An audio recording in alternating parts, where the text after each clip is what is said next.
by the title, I'm not suggesting that Mary and Martha won any sort of war, won any sort of conflict with each other. But Mary and Martha is where you often go to see the differences between servitude and persuadability. Now, there's nothing wrong with Martha, as we see here in verse in John 11:20, we see Martha questioning God a bit as regards to Lazarus, but I'm gonna come at it at a different angle. Now Martha, as soon as she heard that Jesus was coming, went and met him, but Mary was sitting in the house.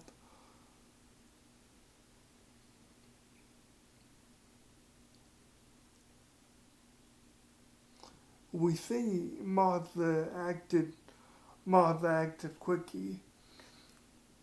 I mean, Martha was. I could say there's nothing wrong with Martha, wrong with what she does, but see, and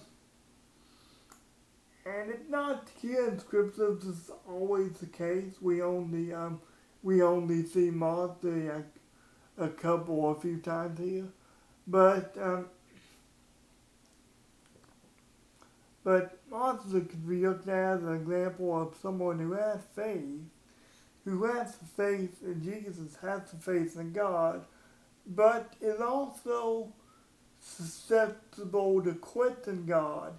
If she may be the first, they may be looked at as the first one to question God when things don't go the way that she thinks it should, or someone doesn't help around the house, or when something doesn't go the way I actually think it should, or whatever like that. But in contrast, we see Mary was sitting in the house.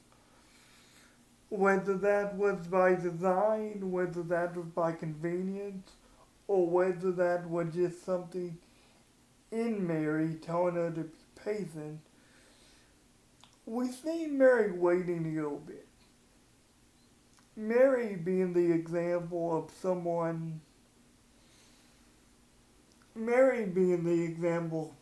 who just, I'm not going to say trust God infinitely more than most other people, but Mary being the example of someone who has maybe absolute faith in Jesus, absolute faith in God, if not just more faith. But we'll see in a minute, there's a time where even that runs dry. Verse 28, really verse 32, we skip down to those. And when they said those things being, why didn't you come? If you had come sooner, my brother would not have died. So we see that Martha had the faith in that, but also saw fit to question Jesus and what he was doing. And I mean, we're all susceptible to that question at some point or other.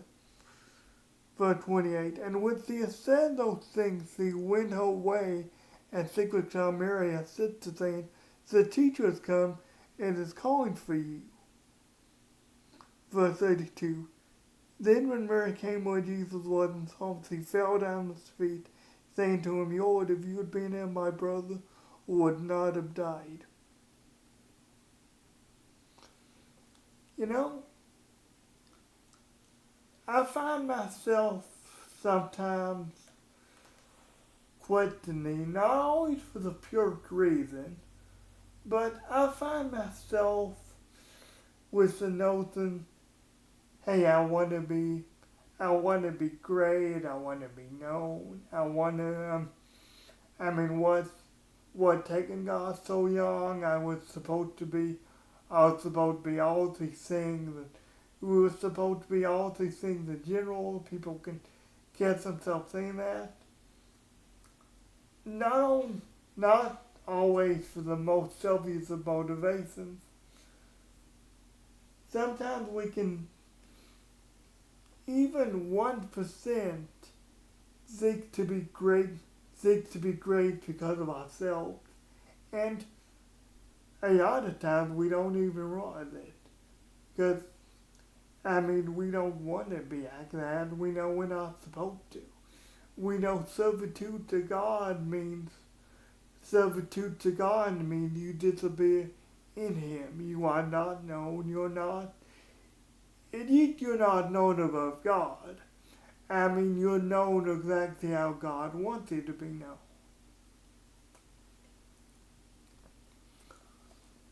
This is maybe where Mary is, not specifically, but just the generalization where all people could be. Mary has faith, but she also quit Jesus. She also said, Lord, if you have been here, my brother would not have died. Why did you wait so long? Why did you do all these things? Why am I not where I'm supposed to be? Why did you wait as long as you did?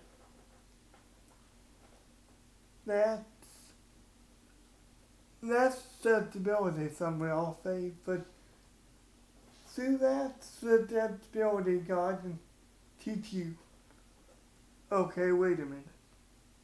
You want to be used by me. You have an opportunity every day to be used by God. You have an opportunity every day to be used by Jesus in everything that you do. Maybe not in the exact capacity that you would like,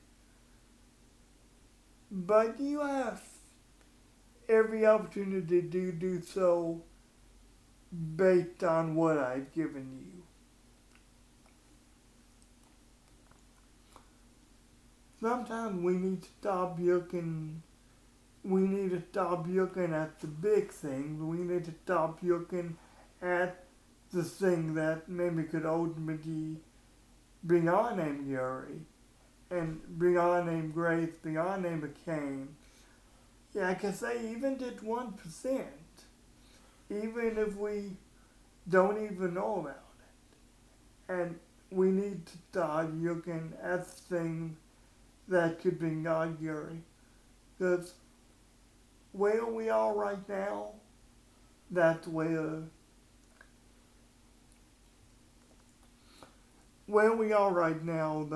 God ultimately will use us if we're faithful in that. And He'll break you of that mentality of self-aggrandizing greatness and of fame. He'll break you of that mentality.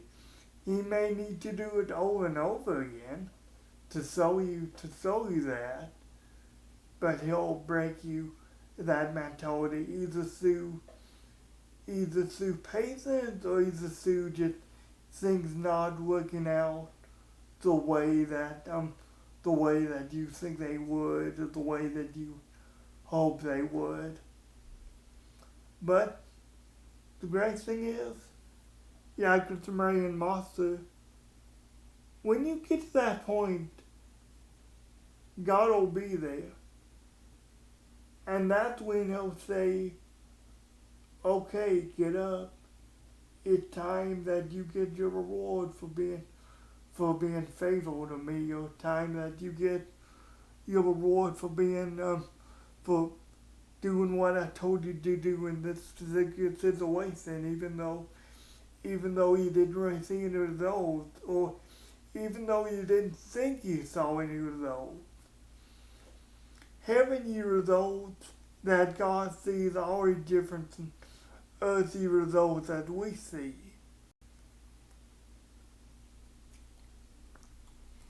If we're faithful to God, He won't abandon us. When we get to that place, He'll ultimately be there to reward us, and He'll say, get up at that point. Guys, I love you. God bless you. I'll see you next week.